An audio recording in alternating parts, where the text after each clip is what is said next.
here.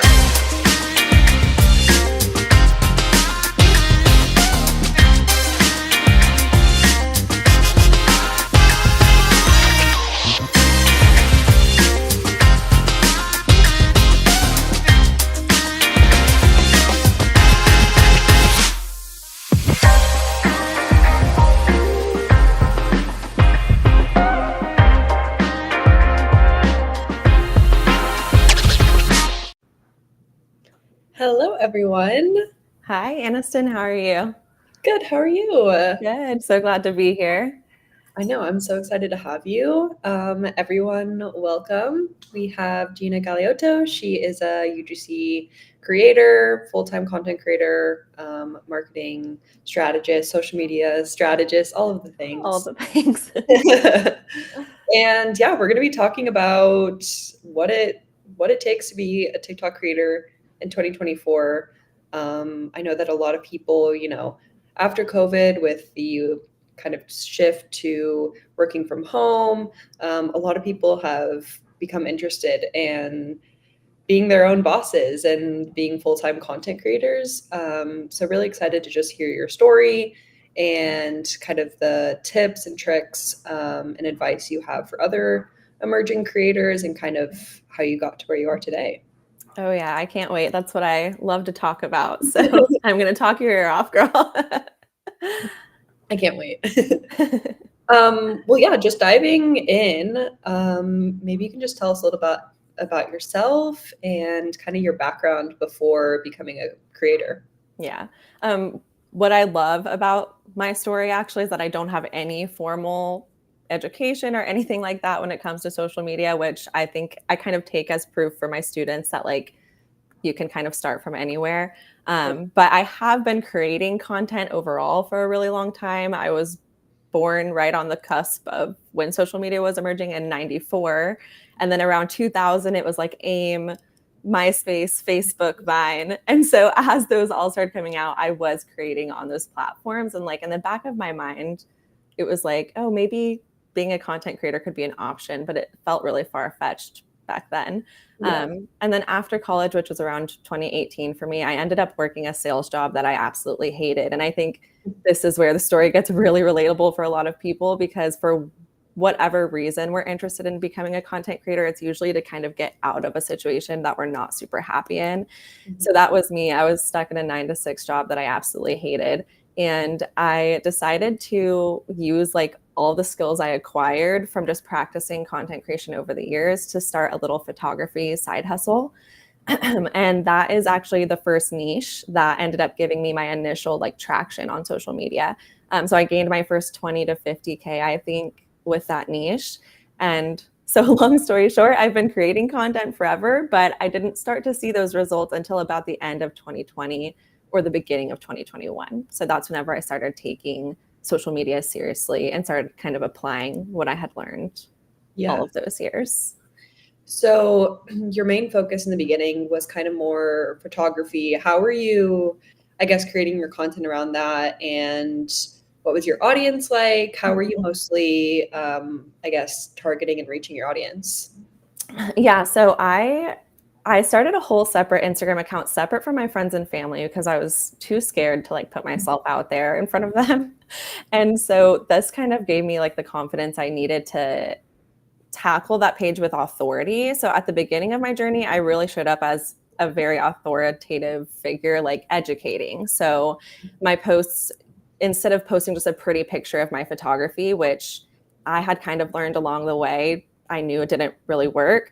I instead was educating my dream client in the caption. So I started giving tips about like how to prepare for their photo sessions, like what to expect, how to look for the best photographer for them, which style would suit them best, all of those kinds of things. And that's what gave me my initial traction and growth. And I was doing that on Instagram and TikTok. And then it kind of shifted a little bit again, which I'm sure we'll get into later, but people did start asking me then, other photographers, like, okay, how are you booking out like your weekends with photography sessions with just like barely any followers on social media, no paid ads, anything like that. So I did start also gearing my content then to photographers. So Mhm. like, here's how to attract clients to you using social media and things like that. Kind of just sharing my journey, everything I learned along the way. I was like, here you go. It is now yours to learn. Um, and that worked really well for me at the beginning. So that was my strategy starting out. Yeah. And then what kind of, made you take the leap of faith from kind of more of the side hustle to like, okay, I'm really going to fully invest in this and make this my Mhm. full-time career? Yeah, a lot of factors come into play, and I do want to say I did wait until my income was matching my sales job that I had at the time. So I was doing all the things in content creation. I was freelancing. I was creating for brands. I was dabbling in doing like one-on-ones um, with like other photographers and telling them about my social media journey. So I had all these streams of income, and once that started adding up to kind of match my sales job, is when I ended up taking the leap to quit my job. So a few months built up that it was matching, and I quit. It didn't take long for me. But I had been building up my mindset side of it for a long time before that, which is like the most important part because it's really scary to just quit like your job to just do something like that. But I had to ask myself, like, was it scarier to stay stuck at this sales job until I'm literally 65 years old? Or is it scarier to try, maybe fail? And even if I failed, what's the worst that could happen? I'm back at a 9 to 5 and I already know that pain. Like I've already been there, done that. So for me, I was like, okay, this is my push to take the leap, is that like it's more scary to me to risk staying at this 9 to 6 job miserable. Right. Yeah. Yeah. And during kind of that time when you were both working your job and then kind of, trying to cultivate your online community, what helped you, one, stay like committed to it, and then also kind of your time management and Mhm. all of that? Yeah, so my timeline happened widely during COVID time. So the reason I started that side hustle was partly because of COVID. And Yeah. so I ended up being knocked to part time for my sales job because it was like in the fitness health realm. Mhm. And so they weren't open a ton. And so I was knocked down to part time, which was a huge privilege in hindsight for me. Like at the time, I was like, crap, this sucks. But in hindsight, it did give me that time, which I think is a privilege that not a ton of us do have, or not a ton of people have, to be part time. But I will say I've worked with a ton of students who are working their full time job and pursuing content creation on the side. And they're doing it slightly differently than me, but they're still doing it. Like it's still fully possible. And with those students, I have found like the most important tip, or the most helpful tip for them, is number one, to kind of like pick your sacrifices, which kind of sounds not so fun. But ultimately, are you going to wake up a little earlier? Are you going to go to bed a little later? Are you going to work on the weekends on this, that kind of thing? Because it's just realistic to do that. And so even when I was part time, I was still doing that for myself. And then also and I'm very big on this, I won't go too much into it because I could talk forever about it, but to base your schedule based on your own typical energy and routine, and not based on like how you're seeing the it girlies like Yeah. their little routine or whatever. Because I'm a very low energy person, and it Mhm. fluctuates a lot. Very like for 1 week of the month, I'm super highly inspired, and the rest of it, I'm like blah. Right. So I think being able to track that for yourself and understand, okay, this is the week, like I know I need to like kind of knock my stuff out so that I can give myself a break when I know I'm going to be low energy, instead of trying to force it out of me. So Right. those would be my tips for anyone who's juggling both right now. Nice. That's awesome. Yeah, I feel like forcing content when you are low energy or don't have a ton of creative flow in your brain Yeah. is, I mean, it results in something that followers and users notice as kind of Mhm. inauthentic. So I Mhm. think it's really smart to schedule it around when, yeah, you have that more energy, and just when you enjoy it, I think. Mhm. Yeah, because some people, like for me, it's kind of more of a monthly thing, but for others, it's just a matter of, are you a morning person or a night person? Like, and Yeah, don't try to be the morning person just because everyone online says you need to wake up at 5 a.m. Like, if right. you're the night person. So it's kind of just about figuring yourself out. And kind of matching your workload accordingly, I Mhm. think. So you kind of said that you have 1 week. Is that like true? Do you think that 1 week you have where you're like, all right, I'm going to bust out content, and then the next 3 weeks are more for, the other strategizing, planning, yada yada? It does tend to work out that way for Mhm. me. And I've learned, like I used to try to predict when the week was going to come, all of that kind of stuff. But and some people are very like organized. They want everything on the calendar, and that's great. If that's you, you should do that. But for me, I'm more like intuitive of a creator. So if I'm feeling like this burst of inspiration, and if I feel it while I'm sitting there on the couch watching TV, instead of continuing to sit there, like I make sure I pull my notes app out and I Mhm. jot down all those ideas right there while that burst is happening. Because otherwise, when it goes away and that low energy phase comes around, I forgot all the ideas. I don't have any. I don't have a bank to come pull from. So that's kind of how I treat it, is I just kind of listen to what's going on, Yeah. which sounds kind of like it's hard because it's not super tangible. But I think, again, once you figure out your own kind of flow Mhm. instead of trying to form it to something else, then Yeah. it starts to make sense. And what you're supposed to do, like you said, like, Yes. yeah. So the beginning, it was definitely more of a photography, and now Mhm. how has your content changed, and what are your main content ideas today? Yeah, I definitely am no longer the photography niche. Um, I mean, for me, like the social media interest was always first, and that's what even led me to photography. So whenever it kind of came full circle, I was already burning out from photography because I'm low energy, and being face to face with clients was just hard for me. Mhm. So I began to lean into the social media questions I was getting. Mostly, it started with photographers asking, but then it started branching out as I grew and grew. So now, because of how life changing content creation has been for me. Um, Meaning, like, I went from the 9 to 6 job I hated to literally my dream job since I was a kid. That's what I discuss now. I basically, like I was as the photographer, I was sharing what I learned along the way. That's what I do now. I've been a full time content creator for 3 years. So I feel like I have a lot to share, especially like from a different angle a little bit since I am low energy. I feel like a lot of creators show up very high energy. And I do think that's kind of my little niche of audience now. So I talk about managing content creation, like on the back end, and how, like we were just talking about, to work through your energy levels. But then I also talk about how to monetize your content Yeah.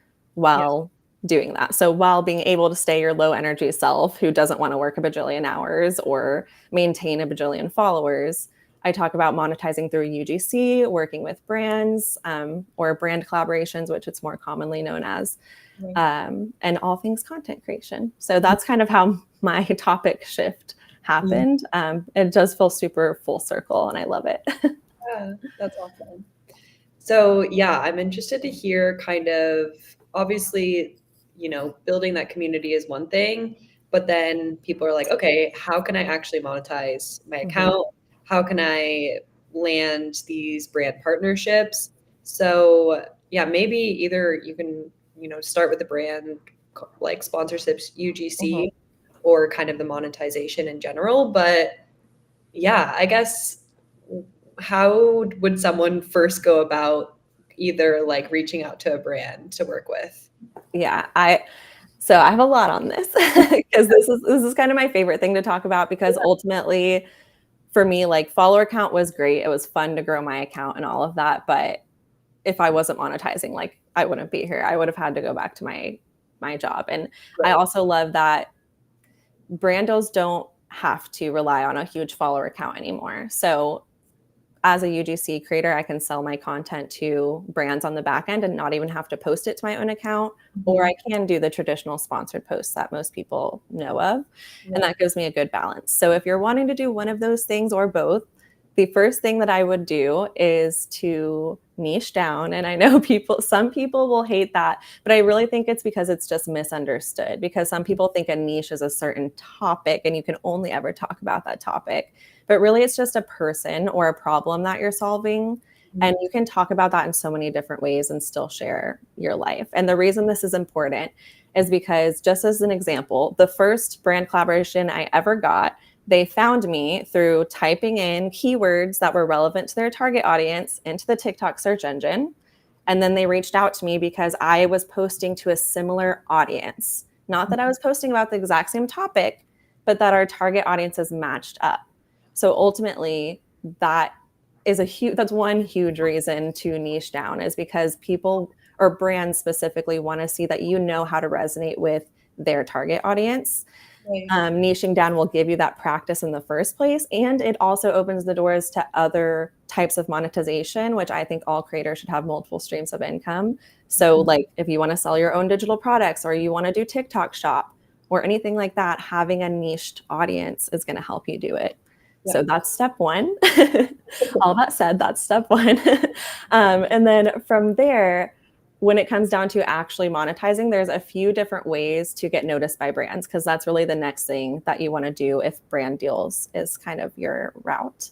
And so I don't think there is one right way to do it. I think you should have your foot in all of these doors. But the most common way that people know of is to pitch to brands. So to find their contact, send that pitch email, whether it's a cold pitch or a warm pitch or a hot pitch, whatever you want to call it, that is one way to do it. And certainly there's success there. But I think that a more sustainable option is to also get yourself on platforms where brands are literally looking for creators to hire, which would be like Fiverr and LinkedIn. There's whole sections of people, brands, companies looking for UGC creators specifically on that site, and they're only going there to find you. So that's really important to be on those sites. I have a student named Jade who's made like 10,000 plus just from Fiverr in it was like over 4 months. And she has like under 3K followers or under 4K followers. So, and like, I only say that because everyone's always like, I don't have enough followers. Like, you don't need them. So yeah, Fiverr, LinkedIn is another one where people are looking for creators. So if you're going to be posting on Instagram and TikTok, you may as well repurpose that content in different formats onto LinkedIn. And then also set yourself up a Fiverr account that's optimized as well. And then finally, there's the good old classic social media marketing. So that would be the third way. And in that way, you just think of yourself like any other freelancer. Like when I was a photographer, I was marketing for photography clients, right? So you're posting to the same target audience as your brands. You're using the right SEO. You're using the right keywords, just like how that first brand found me. And then that way you have this evergreen content going in the background for you, especially if you're on TikTok or YouTube or something like that, where brands can constantly find you. Yeah. So if you're doing that social media marketing, and it doesn't have to be a UGC account. I've seen this pop up so much where like their whole account is talking about UGC, and I might sound like a hypocrite because I talk a lot about it. But the difference is like, so my target audience was always content creators. And so I just happened to have that same niche. But if you want to work with beauty brands, you don't have to create a social media account that's like, okay, if you're a beauty brand, here's how to find UGC clients. It can instead just be a beauty account targeting people, everyday people and consumers who want to learn about beauty. And that's still going to get the job done because brands see that audience and they know it's the same as theirs. So in all of the ways, there's multiple ways to go about it. And that's what I really love. Yeah. And then I think the most important last tip would be to stay consistent and build strong relationships throughout. So for me, instead of like chasing after the next brand to work with, I'll always prioritize reaching back out to past brand partners. I do that all the time. We've connected several times because of that. Yeah. Not only because, one, people are more likely to hire you if they're familiar with you and you've already kind of shown them your content style and all of these kinds of things, but also long-term relationships is what is sustainable. Like, it's what's more predictable. Yeah. So if you're trying to quit your job and you're like, okay, this month I could have 5,000 in brand deals and next month 0, the best way to even that playing field out is long-term partnerships where you sign in for a certain amount per month. Yeah. So it's contracted and you already know it's coming. And that's what I love about long-term partnerships, because one, it's just more fun to to connect with the same people over and over. I used to hate cold pitching to a billion different people, making all these new connections, and then jumping to the next person. Right. It's so much easier when you're on the same page with the same few brands, and that you can give them exactly what they want and you have a consistent income. So that's my fourth big tip, is to build those long-term relationships, prioritize those instead of chasing the next like flashy brand to work with. Great advice. So I know that was a lot, but that might be my tip for anyone looking to monetize through brand deals. I love it. That's great. Yeah, and then in terms of kind of what a good partnership looks like, what does that mean to you? Yeah, that's a really, really good question. I think it's not asked enough about.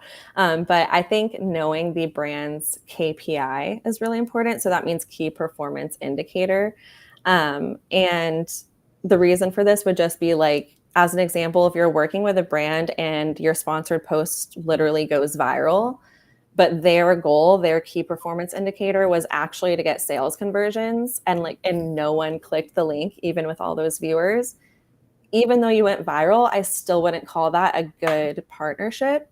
Whereas if you went viral and their goal was brand awareness and their goal was to get their name in front of more and more people, great, that's a good partnership. So I think it just really depends on how the brand gauges it, and then you're supposed to, as the creator, support that, essentially. Right. Yeah. Have you ever had, I mean, obviously you don't have to mention the brand, but have you ever had any kind of red flags where you're like, wow, I haven't seen this before. This is something I'm going to know for the next time? I think with brand collaborations, the biggest thing to look out for is the contract, like to know what you're reading, because first of all, brands work with so many creators that of course they're going to templatize some things, including the contract. So on accident, a lot of clauses can slip through and you just accidentally kind of get tied into something you didn't agree to via email. Or in the worst cases, the brand is being malicious and they're trying to kind of sneak things into the contract, knowing that a lot of creators don't understand the verbiage. So I think that's something to just look out for. You can prevent that as the creator. And then my only other thing, and this is such a niched experience, well, maybe not, but I will say, make sure to work with brands who are experienced in doing so, because I worked with a brand who had never done UGC before. And that was hard because there was some expectations that they had that I wasn't going to deliver on, include they thought I paid for the ad spend to put behind the ad, for, you know what I mean? Yeah. And so there was all these miscommunications. So I think targeting brands who already know what UGC is not only going to help you have a smooth process, it's also going to help you land more deals by far. And I actually noted this to talk about when pitching. So as a pitching tip, don't pitch to just any brand. Make sure they already know what UGC is and they have hired UGC creators in the past, because then they already have a budget set aside for you. You can know that for a fact. You know, even if it's not the right time for them, you know that they're a company who has a budget. Whereas so many creators will just see a brand they like, find their email and send it to them. And if they have no idea what UGC is and you have to explain that in your portfolio or in your pitch, you're so much less likely for them to then go to their team, ask them if they can find somewhere in the budget to give to you when they've never done it before. It's so hard. And for both sides. And so that's why I say, do your research, make sure they've hired creators before, and then do your pitching from there. Yeah, that's really good advice. And you mentioned kind of your brand kit. And I mean, one, is this essential for new creators? And two, what are kind of some of the essential elements that need to be featured on this? Yeah, I think anyone should have a portfolio, at least at the beginning, especially. For me, now that I have retainer clients for the most part, I'm asked for it less and less often, and I don't keep it in my link in bio site anymore because I just don't have the capacity to have a bunch of incoming requests. But before, when I was first starting out, I had my portfolio linked in my bio. It had an about me section, past experience once I did build that up, and then my past work, of course, so my past UGC work. But if you don't have that, you can just use some of your niched content from your account. Just make sure, like, don't say it's from a brand deal if it's not, but you can just say like some of my past videos. And then I had my past partnerships on there. So like the little logos of all the brands that I had worked with and the services I offer. I don't like to put my prices on my portfolio just because I work off of the contract and it depends what the brand wants. Right. And then the most important thing is to have a contact button or your contact information front and center, like Yeah. multiple times, because even if they're interested, if it's hard to contact you, they're not going to, they're just going to move on most of the time. And I think if you're starting out, definitely create one, have it in your link in bio site. And when asked for it is when I would say you should send it over. I wouldn't send it in the very first pitch email that you send to brands, because links are more likely to just get sent to spam until they've responded to you, first of all. But then also it gives you an opportunity to follow up with something. So if they don't respond to your initial pitch, you don't just want to be like, hey, just following up. Okay, bye. Like, you want to provide something. So it gives you that chance to be like, hey, I just thought I would also shoot some examples of my past content over. Let me know if you have any questions. Looking forward to hearing from you. And that way it's not like an empty follow-up. And yeah, I think once you have a few retainer clients built up, you'll find you need it less and less, but it's important at the beginning. Yeah, that's great advice. We're gonna drop a link to a blog post that I wrote. It's kind of a little bit about like building a UGC brand kit or like media kit. So yeah, if anyone wants to follow that, and then we created like our own template that you can kind of follow off of that links to Canva. So yeah, if anyone's kind of like, I don't even know what formatting or what it should kind of look like, then you can get a little example. So we'll make sure to drop that. But Yeah. good advice. I Something think like that is so helpful, because I remember I was like stressing over the aesthetics at the beginning, and it was like, that's not, we just need to have something ready to go for me. So I would have loved that. right, right. And I think, yeah, you can always start. I think having the copy of it first is so important. And then you can start to evolve the design and maybe make it more, more branded to you. And over the years, you can kind of develop it. But I think having that initial copy and those examples is really important. Something that For sure. brands would look at. Yeah. Awesome. So, as you have over the years, I mean, you've probably tried out a bunch of different tools and platforms, I'm sure, but Yeah. what are kind of some that you use day to day that are kind of always in your toolkit? Well, since I'm here with you, I may as well talk about Metrical first, because I run an Instagram account for my main page, then I have my Instagram for my podcast page, and then I have my TikTok, and I actually have a few TikToks, but they're all spread very thin. And so I decided I at least had to automate one of those accounts, and I decided to make it my podcast account because it just felt the easiest. So that's what I use Metrical specifically for. I have my assistant use the AI in Metrical to write the captions, and I love that feature. It's so good, because I told her, like, I have decision paralysis. Like, I was like, what can we do to make me not fret about these posts? And she was like, I'm just going to take them over. Yeah. And she doesn't have a ton of experience writing captions, but the AI in Metrical literally nails the tone that I want. So I love that. She does that for me, and then she just sets it through the approval system. So I'll get an email when it's ready to approve. I approve it there, or I'll like make tweaks if I want to and schedule it, and then it just automatically posts when it's time. So then I can focus on my like main Instagram page. So yes, obviously love Metrical. A huge advantage to have that automated. And then I also use ChatGPT a lot.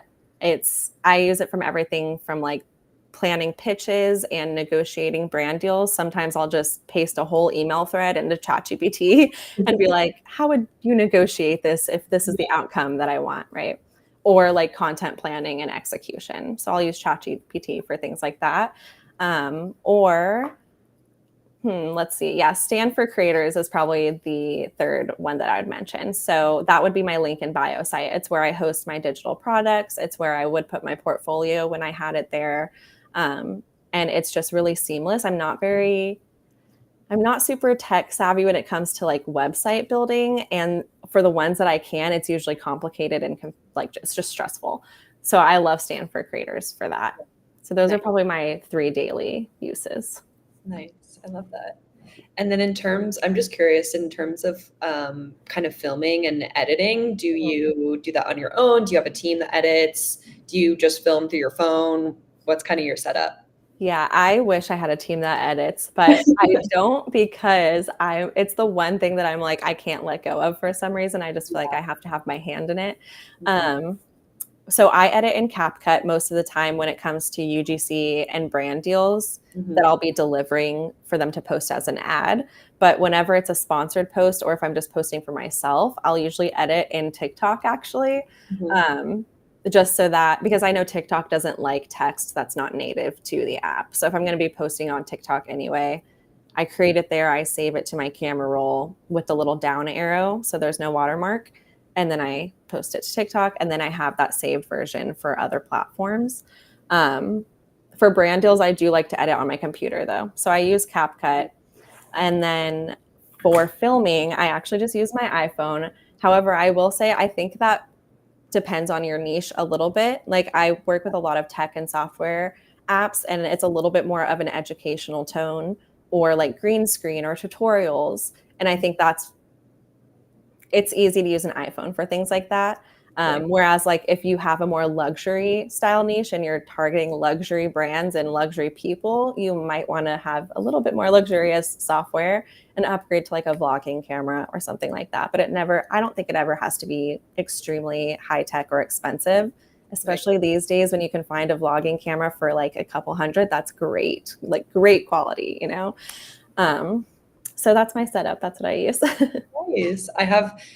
We record a lot of YouTube videos for our channel and, other short form content. And yeah, I just use my phone and the quality, I mean, is great. And I Mhm. think, yeah, that's another kind of note to people who are starting out is you can just have your phone and use CapCut, which is Mhm. free, so Mhm. all of these a lot of these tools that you can use are free and you don't need to, spend a bunch of money to create your content, which I think Mhm. is great. Yeah, definitely. I mean, for the longest time in my creator journey, I had next to no expenses. And Yeah. even now, 3 years in, my expenses are just really low. And I think that's one of my favorite parts of the online space. So don't let that stop you from starting if anyone listening, if that's your hesitation. Yeah. Yeah, that's great. So then talking kind of strategies, Mhm. how has your content creation, like overall management changed over the years? Is it mostly still just you? Do you outsource anything? Like Mhm. kind of, yeah, overall management. Yeah. I think so. The one of the biggest things that I did that changed my management is honestly like taking some of the pressure off. I know that Yeah. sounds like too easy to be true. But like at the beginning of my journey, I was super flustered all the time. And that just like it made me think that I was on top of things because I had this big running list in my head. But really it was just putting me further behind because I was just flustered. I was out of it. And so whenever I took the time to kind of like set systems up and kind of take a step back, that's whenever things got a lot easier for me. So I do have like just a couple of systems that I have. For example, I have a Notion dashboard for a couple of things. So for my UGC and my brand deals, I have a Notion dashboard where I'll like drag and drop the progress of the deal, Mhm. like contracted, filmed, edited, posted, all of that. And that's also where I'll like click in and expand the box and type out the script or any of the ideas that I have for that specific deal. Mhm. And then for my podcast, I also have a Notion dashboard that me and my assistant share, and that's where I'll put in the notes that I want for the show description, and she will then take them and like auto schedule them essentially with the audio for the publishing Yeah. or for the podcast. I'm sorry. And then I also did outsource to a podcast editor because that was the huge task. So I only have my podcast editor and my assistant. And Right. the podcast editing was the huge task that I dreaded the most. And that's how, like, if you're wondering what you should outsource, it's anything that you're dreading the most. So that's what it was for me. And she edits the audio, sends it to my assistant, and then my assistant puts it all together to schedule to publish there. And like I said, she's also the one who handles Metricool largely for me, my assistant. And then I'll use the approval system with her there. And so all of those kind of systems that I have now, whereas it used to be kind of like all in my notes app and all me doing it on my own, it has helped a lot. And also feeling like, I mean, with things like ChatGPT and stock videos becoming more popular, I've also just allowed myself to like not have to create every piece of content from scratch. Right. Like I use a lot more help and support now, Yeah. whether it's resources or a coach or whatever it is. So that was a big lesson I had to learn. Ask for help, go get help.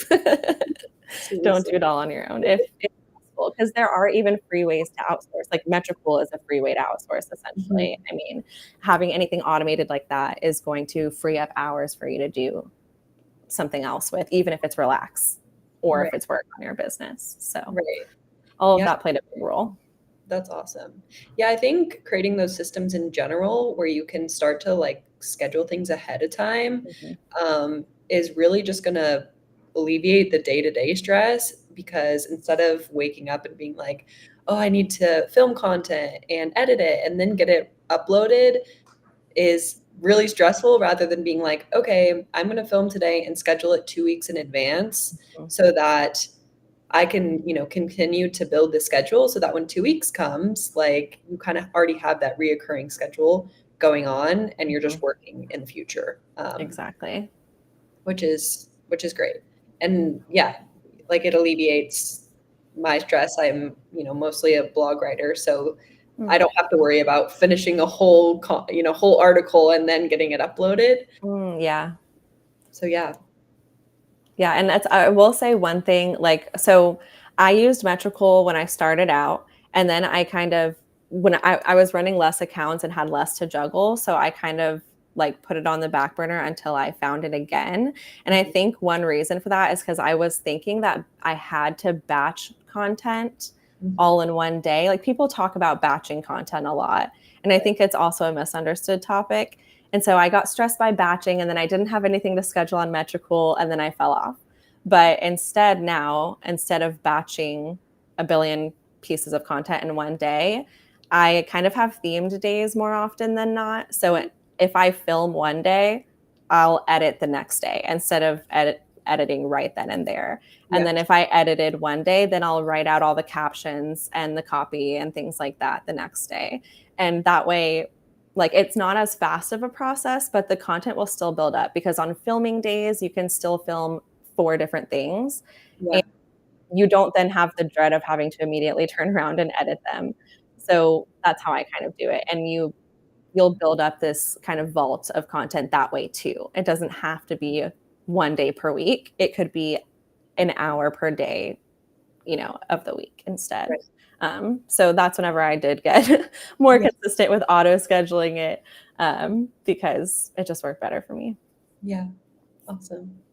Um, and then kind of staying inspired. How do you stay inspired as a creator? What other kind of resources or motivations Mhm. keep you like have those fresh ideas? Yeah, I have my tools and my tips for that, but I will say, like, I don't stay inspired. I like to clarify that with my students a lot. At least in my opinion, burnout is 100% inevitable. So Yeah, for me, I'd rather prepare for it than try to avoid it altogether because it's gonna come around, in my opinion. So that being said, in order to kind of prepare for it, I do like to, like we talked about, have kind of like a bank of B-roll built up. mhm, So on my higher energy days when I'm filming, even if I don't know what text I'm gonna add, I'll film myself drinking a cup of coffee or sitting at my computer. It's like it can be that easy, you know? So I try to make sure I have random videos like that built up. And then so that way, when I am feeling low inspiration, then I can pull from that. It kind of backs me up. It's like two different versions of me, I swear. I'm always like, thank you, high energy version of me, for taking this B-roll. So I'll do that. I'll write all my notes or my ideas in my notes app, like I told you before, so that I can pull from them there.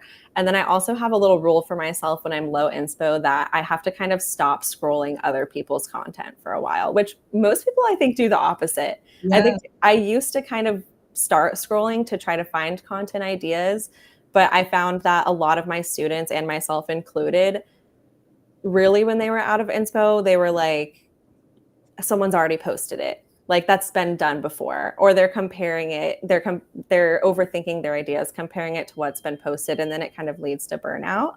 Of course, the oh no. Oh, do you need to go check? Did it stop? no, there's a new management, and this is just the real life behind it. Should we press through? Yes, we're gonna wrap it up, but Okay. I'll leave it open for if anyone has questions. Okay. We'll do a little Q&A and then I'm so sorry. That sucks. No, that's okay. We were It pretty happens. close to getting I all think those answers we've got in. new management in our building, and they've been just testing out some things. They're making sure it all works. They could have at least warned a girl. I know.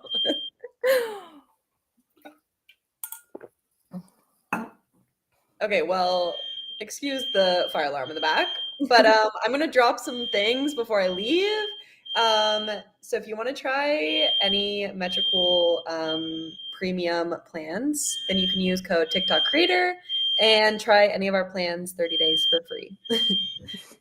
So you can just go to metricool.com. We'll drop the link in the comments, and yeah, you can stop listening to this annoying. Oh, and no. No. It's okay. Hopefully we'll be able to do this again sometime, but I do think we got a lot of good answers in. Yes, that was great. And of course, it's going to go on and off. Unpredictable. But thank you again, Gina, for joining. It was so good to hear all of your advice and tips. And for anyone who's watching, you can watch this back at any time. It'll stay on our channel. So yeah, feel free to watch it back, and we'll see you all next time.